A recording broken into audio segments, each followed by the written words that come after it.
Hello, I'm Heather. And I'm Ryan. Welcome to the podcast. It's game night, it's sibling rivalry, it's a walk down memory lane, but most importantly, it's politics free. Guaranteed. Welcome to round 3 of Trial by Trolley. Real quick, the game instructions are the same for every episode of this game. If you're following along or this is not your first Trial by Trolley episode, skip ahead about 2.5 minutes if you don't want to listen to the whole thing again. Here's how it works. We have a set of cards. On each one is either an innocent or a guilty party. For example, on a guilty card, we might see a bunch of mafia thugs. And on an innocent card, we might see the world's greatest physicist. Now, imagine we are conducting a trolley and we're coming up to a split track. We can't stop the trolley. We have to switch it onto one of the tracks, but there is someone or something tied to each track. No matter which way we go, we are going to kill someone or destroy something. At first glance, the choice may seem simple. Using our example above, it would be easy for us to say, run over the mafia thugs and save the physicist. But there's a catch. And this is where we bring in the modifier cards. The modifier cards contain handy statements such as, killing them will release the 13 kids they have trapped in their basement, and would literally give you the shirt off their back. Now, if the world's greatest physicist has 13 kids trapped in their basement, and the mafia thugs would literally give you the shirt off their back, maybe the choice is no longer quite so clear. So here's what we're going to do. First, I'll read Ryan his cards, letting him know who or what is tied to each of the tracks, and he'll have to explain to me who he saves and doesn't save and why. Then we'll throw in the modifier cards and see if that doesn't change his mind at all. Then we'll switch it around and it'll be my turn. The scoring is entirely subjective. We can choose to reward or not reward each other however many points we want, and the other person just has to suck it up. Whoever scores the most points wins the ever-coveted Gloating Rights trophy. Until we play again. It should be noted that we are playing a modified version of this game because the correctly played version was too difficult for me to translate into podcast form. Also, once again, the game is called Trial by Trolley. It is sold by Skybound Games and is available at store.skybound.com. Link in the show notes. They are not a sponsor. The current running score is Ryan 13, Heather 11, because Heather's way more generous with her point giving. Ryan, are you ready for your cards? Heather, yes, I am ready for my cards. I thought I was being pretty generous in the last round because I felt bad for giving you a negative point, even though what you said was really dumb. Actually, I think we're talking about 2 rounds ago. I did better last round. I thought I did better last round. Very generous last round. Thank you for noticing, Heather. You're welcome. You know what? You're the best. Oh, thank you. You're the greatest. You give the best scoring ever. Oh my God. I couldn't criticize you for anything. Let's play. That's a lie. Ryan, on track number 1, a small child who will accidentally one day murder your best friend. Mm-hmm. On track number 2, a fragile manuscript with 9 forgotten plays by Shakespeare. Who do you save and why? Well, I'm going to save the manuscript, and not because it's a Shakespearean manuscript, because I really could care less, but I feel like my friend's life is more important than a manuscript. Wait, that just did not make sense to me, because I'm running over the child. It made sense to me. Oh, because I'm saving his life. I'm saving his life, because to me it's more important than the manuscript. But it doesn't matter because the manuscript's getting saved anyway. I'm saving 2 people here. I'm saving 2 things here, Heather, by running over the child. Fair enough. But Ryan, let's see how you feel once we add the modifier cards. Oh. I love these. On track number 1, a small child who will accidentally one day murder your best friend is thinking some really terrible stuff about you right now. Not helping his case any. Really not. On track number 2, a fragile manuscript with 9 forgotten plays by Shakespeare is addicted to prescription drugs. Well, you know what? People can always get help. Even manuscripts can get help. But that child's still dying. I think I have to agree with you. 2 points. 2 points for that answer. Thank you. You're welcome. Next cards. On track number 1, the original Mona Lisa. What's it doing on a track? I don't know. Their security really went to hell, apparently, over there. I think, is she in the Louvre? I think that one, don't quote me on that. I don't know. I'm only picking the Louvre because it's the one museum I could name. If you were like, name a museum, the Louvre. The Oregon Museum of Science and Industry. Oh, yeah. Or, on track number 2, a time traveler coming to warn us of grave danger. So to review, on track number 1, the original Mona Lisa. On track number 2, a time traveler coming to warn us of grave danger. Who do you save and why? Well, I'm going to run over the Mona Lisa because I need to know what this grave danger is. Are you sure about that? Yes. All right. I mean, I assume that I know that he's a time traveler. Well, you do because I just told you. Right, but what I'm saying is that if I were in this train right now, that somehow I know that he's a time traveler and he's come to warn us about something, and I know that it's the Mona Lisa, original Mona Lisa. So I'm going to be like, let me think about this because no one's going to believe me. Where I'm like, dude, a time traveler just came and told me aliens are coming. They're going to fucking blow up the world.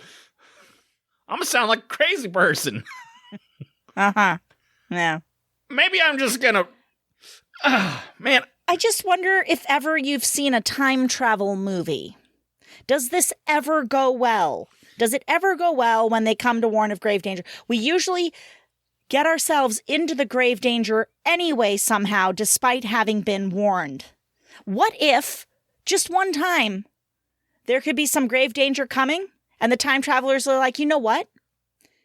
Let's see how they handle it before we interfere.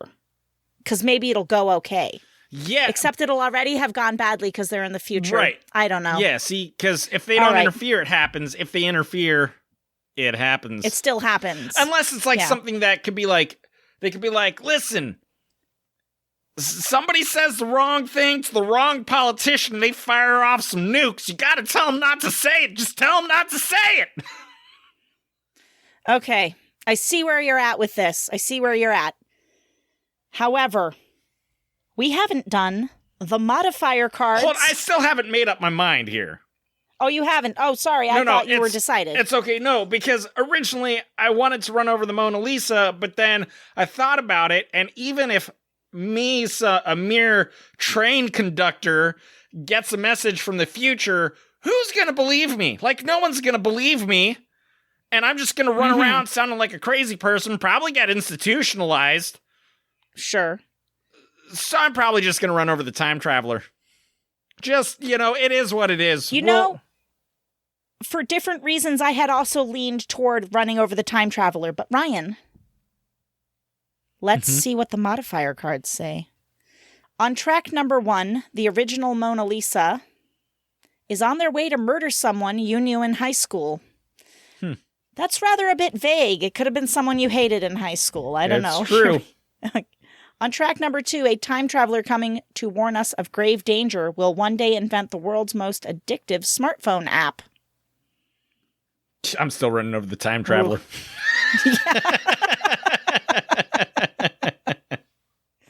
3 points for you. Why, thank you. You are welcome. On track number 1, Justin Bieber. On track number 2, a hose being used to fight a fire at a children's hospital. Who do you save and why? Sorry, Biebs, you're dying. Sorry, bud. I have heard he's kind of a jerk, so...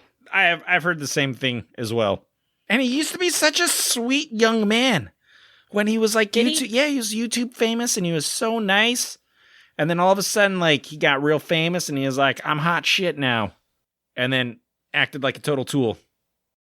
I guess I've heard this about more than one celebrity where they have rules like you can't look them in the eye, never look at them, never talk to them, this kind of thing. And my first reaction to that is to be like, well, what a jerk. Yeah. But I also don't know what it's like to be exceedingly world famous. Mm-hmm. Maybe, I don't know, maybe I'd get fed up with just like, oh my God, leave me alone. Don't look at me. People look me in the eye. How dare you? Dare you look me in the eye. Look at my feet. Anyway. I was going to say, I heard that Adam Driver does not like hearing the sound of his own voice and will refuse to like I guess he doesn't like watch his movies because he doesn't want to hear himself. And like, he's Interesting. actually walked away from an interview where they like played a sound clip of him and he just walked away. That is actually perfectly understandable to me. Oh, for sure. I hate the sound of my voice. I do too. I've gotten used to it now from editing all of the episodes. Oh, yeah. But when I first started, I was like, I should not have spoken at all. I should have tried to make my voice sound a little better. Does that sound better? Is that a better voice? You should do that for the rest of the episode. Well, that hurts my throat, so no. Oh, Sorry. On track number 1, Ryan, Justin Bieber, if killed, will rise as a zombie, the fast kind, and attempt to eat you. Damn it. On track number 2, a hose being used to fight a fire at a children's hospital just joined the priesthood. Hey, you know what? That's kind of a weird move for a hose at a children's hospital. Listen, what kind of hose are we talking about here? You know what? I'm going to take one for the team. I'll still run over Bieber. You know, there's kids there that could live full lives. And you know what? I'll take my chances. It doesn't say that I can't kill him still as a zombie. So I'm going to take my chances with the Biebs. And the children will thank you. I doubt it. They probably won't even notice. Well, Ryan, at any rate, I will give you 2 points for that. Wow. You were so generous today, Heather. I know I was. That makes your score for this round 2 + 2 + 3, which is 7. Glad I figured that out. Good job, Heather. All right, Heather. Are you ready for your cards? I am ready. On track number 1, a mother duck and her ducklings. On track number 2, Tom Hanks. Who do you save and why? Well, Ryan, I don't know if you know this, but I live very close to a duck and goose sanctuary. The little lake where I live, all around that is you're not supposed to hunt them. They're safe there. Yeah. And so I often see mommy ducks with their little babies walking around, and it's the most adorable thing. Or they're swimming all in a row. They swim all in a row. It's really cute. That's a hard one because I wouldn't want to hit a mother duck and her ducklings. However, Tom Hanks is a human being, A, and B, is super nice. So I'm going to have to hit the mother duck and her ducklings. Unfortunately, I'm sorry, you cute little things, but I can't take Tom Hanks away from the world. Poor ducks and ducklings. Poor ducks Heather, and ducklings. Would you change your mind with these modifier cards? I don't know, Ryan. Let me read them to you. On track number 1, a mother duck and her ducklings. Everyone they love is going to die in a freak accident tomorrow. That makes it a lot easier. They're not gonna be there to have to go through that trauma. But what about Tom Hanks? On track number 2, Tom Hanks just proposed to your mom. Hell yeah. Well, yep, Mom, you're getting a divorce.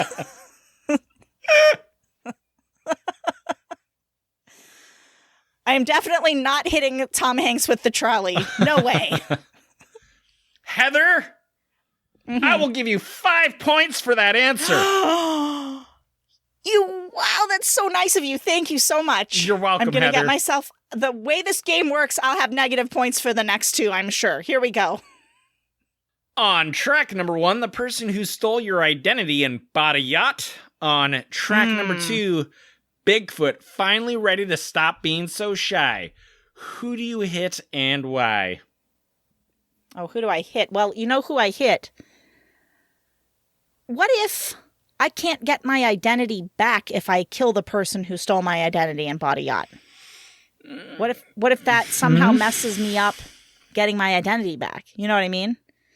Bigfoot could kill me. Bigfoot, it doesn't say that he's friendly and nice. It just says he's ready to stop being so shy. That could mean he's on a killing rampage.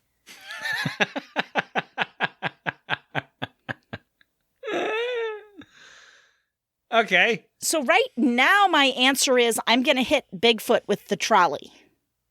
But you don't get to give me a score till we read the modifier cards. On track number 1, the person who stole your identity and bought a yacht has the most beautiful ass in America. On track number 2, Bigfoot, finally ready to stop being so shy, likes pineapple on pizza. Wow. I mean, I don't care if the most incredibly attractive person in the world steals my identity. I still think you're a bitch. But Bigfoot, yeah, he likes pineapple on pizza, but he likes pizza. How can I think that Bigfoot is horrible if he just wants to have a pineapple pizza with me? Right, because if he goes on a rampage and starts killing everybody, then he's not going to have pizza. Exactly. He needs to be able to go to the Domino's and get that pizza, and he's not going to get it if he kills people. Okay, I'll run over the person who stole my identity. I'm going to take them out. Heather, I'm so glad you said that because I was ready to give you negative points for this. So I will give you 5 points, Heather. Excellent answer. What? Oh my gosh. Okay. I'm so happy. I'm going to win this game now. It's great. All right, Heather. On track number 1, alien body snatchers bent on world domination. On track number 2, a butcher making meat pies out of dogs, cats, and babies. Who do you kill and why? Here's the thing. How do I know life's going to be worse when the alien body snatchers come? We're using that word snatch there, snatcher, which has a negative connotation. Sure. What if they're just alien body healers? What if that's what they are?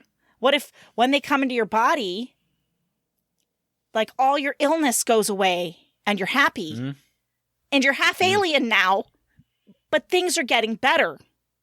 What if that's what happens? But they're bent on world domination. You know, I'm not going to help you. Do your thing, Heather. Do your thing. Listen, Ryan, I am just trying to think this through, okay? Because the way it's written there makes it sound bad. It makes it sound like they're coming down. They're going to snatch all of our bodies. We're going to die. So I don't know. Our bodies are still going to be there. I don't know what's going to happen to us. Curious. Have you seen movies like The Body Snatchers and The Faculty? Just to name a couple. Okay. All right. So that doesn't go so well for them. I get your point.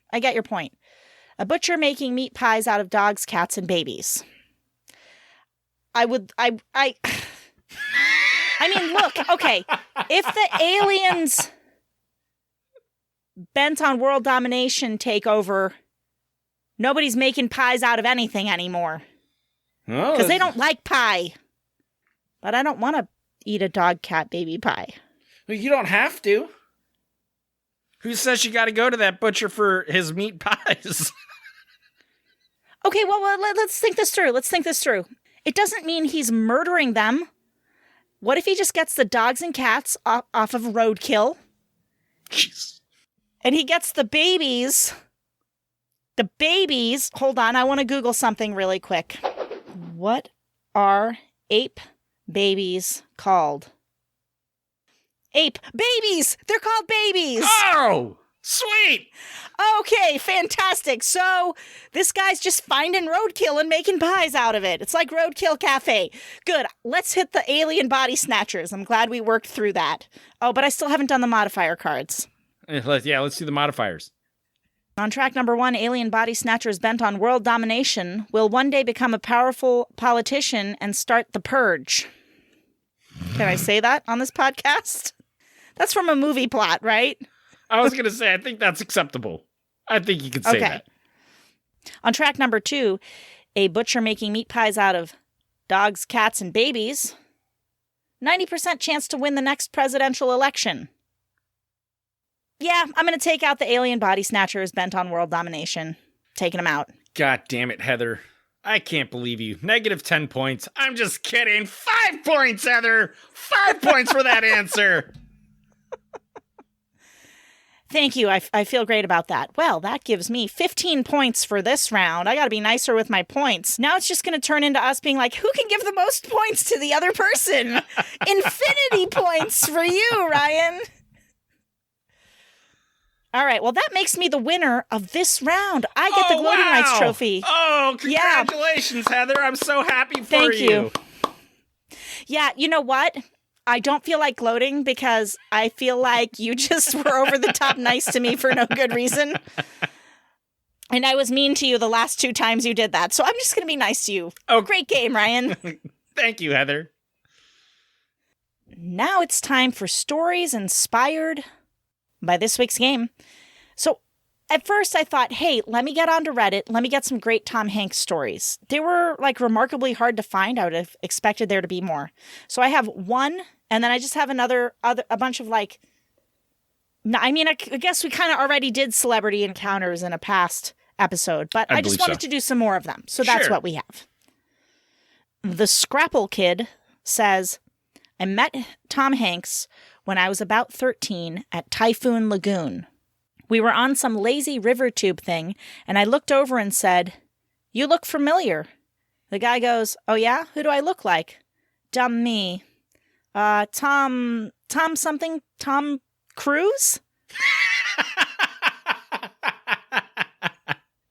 The guy let out the biggest Tom Hanks movie laugh. Man, I was fucking embarrassed.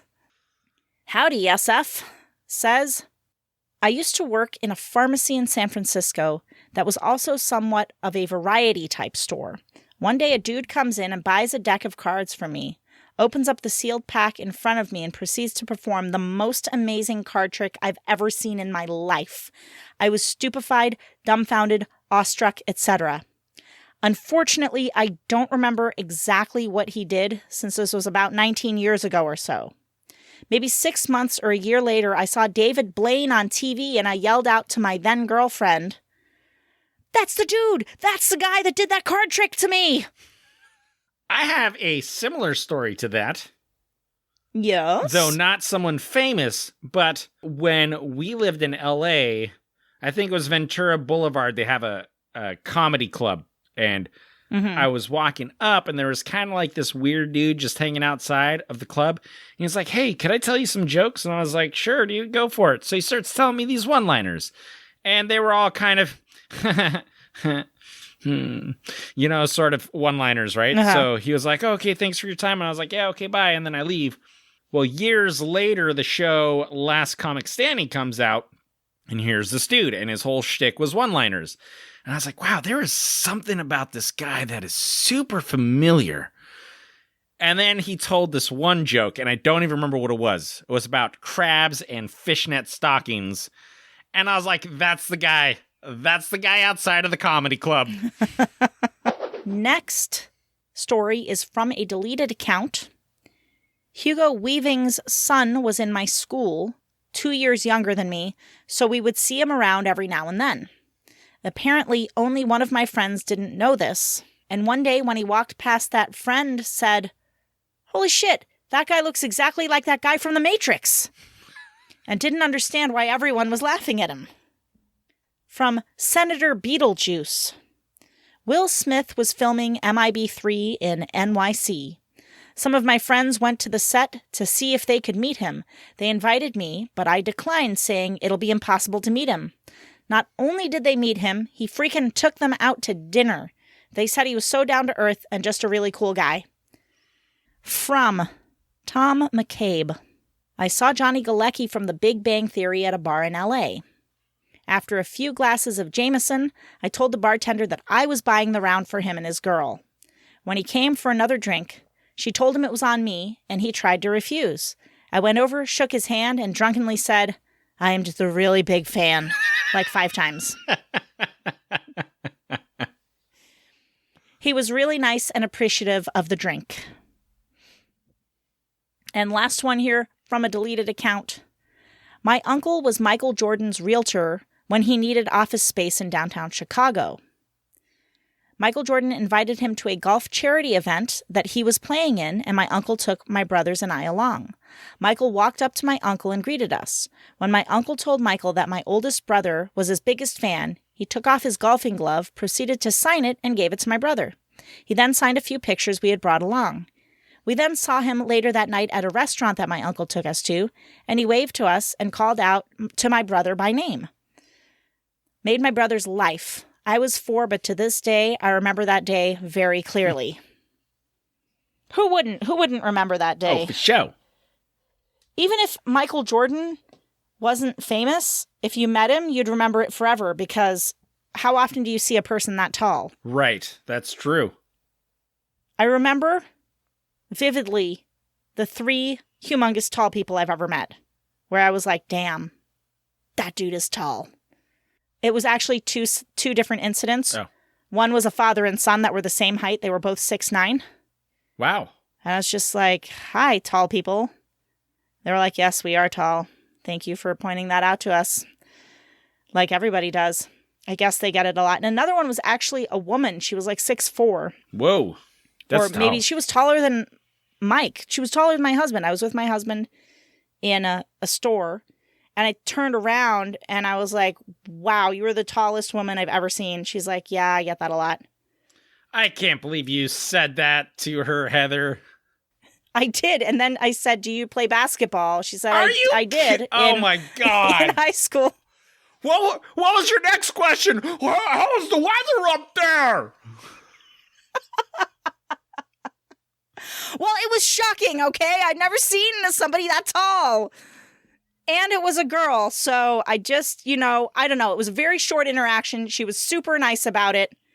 It did not occur to me at that time in my life that these might be questions that she gets asked every 2 seconds of her life, okay? So wherever you are, tall chick, I'm sorry that I fucking did that. Every tall chick's like, thank you so much. I should have fucking asked how the weather is up there. No, I'm kidding. All right. Well, that's all we got for this episode. As always, send us your stories. Send us your thoughts on the game. Would you have picked the things we picked? Who would you run over? Who gets to live in your trial by trolley? You can email us, thepoliticsfreepodcast@outlook.com. You can also DM me on Instagram @thepoliticsfreepodcast or leave your comments on the subreddit Politics Free Podcast. No spaces or punctuation. And of course, as always, I beg you to share this podcast. I'll just ask you nicely. Tell somebody about it. Show them, look, where to get it. I don't know.